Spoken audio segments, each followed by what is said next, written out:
ഇന്ന് ഹൈദരാബാദി ബിരിയാണി ഉണ്ടാക്കുന്നത്.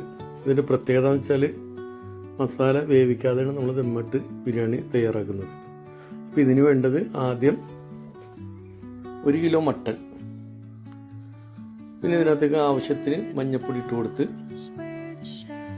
ഗരം മസാല ചേർത്ത് ഉപ്പിട്ട് കൊടുത്ത് ആവശ്യത്തിന് ഉപ്പിടുക. പിന്നെ ഇഞ്ചി, വെളുത്തുള്ളി, പച്ചമുളക് പേസ്റ്റ് ഇട്ട് കൊടുക്കുക.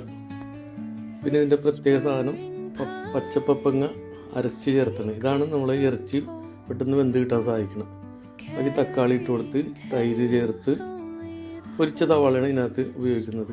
അതിട്ട് കൊടുത്ത് പുതിന മല്ലി അരിഞ്ഞു വെച്ചത് ചേർത്ത്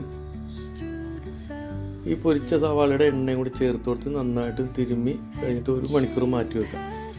എന്നിട്ട് അരി ഊറ്റിയ നമ്മൾ ഉണ്ടാക്കുന്ന, അപ്പോൾ ഇത്തിരി വെള്ളം കൂടുതൽ വെക്കണം.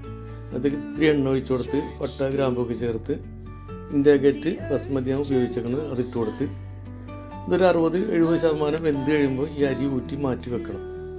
അതിനുശേഷം മസാലയിലേക്ക് ഞാൻ കുറച്ച് വെള്ളം കൂടി ചേർത്തിട്ടുണ്ട്. ഇത് റോസ് വാട്ടറൊക്കെ ചേർത്ത് പുതിന മല്ലി ഒക്കെ ഇട്ട് കൊടുത്തതിന് ശേഷം നമ്മൾ ഊറ്റി വെച്ച അരി ഇട്ട് കൊടുക്കാം.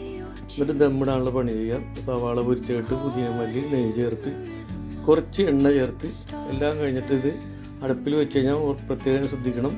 ഒരു 20-25 മിനിറ്റോളം ഹൈ ഫ്ലെയിമിൽ വെക്കണം. പിന്നെ ഒരു ഹാഫ് ഫ്ലെയിം, പിന്നെ ഒരു ലോ ഫ്ലെയിമിൽ കുറച്ച് വെച്ചതിന് ശേഷം ഇത് ഓപ്പൺ ചെയ്യുക. ഏതാണ്ട് 45 മിനിറ്റോളം നമ്മളിത് വേവിക്കണം.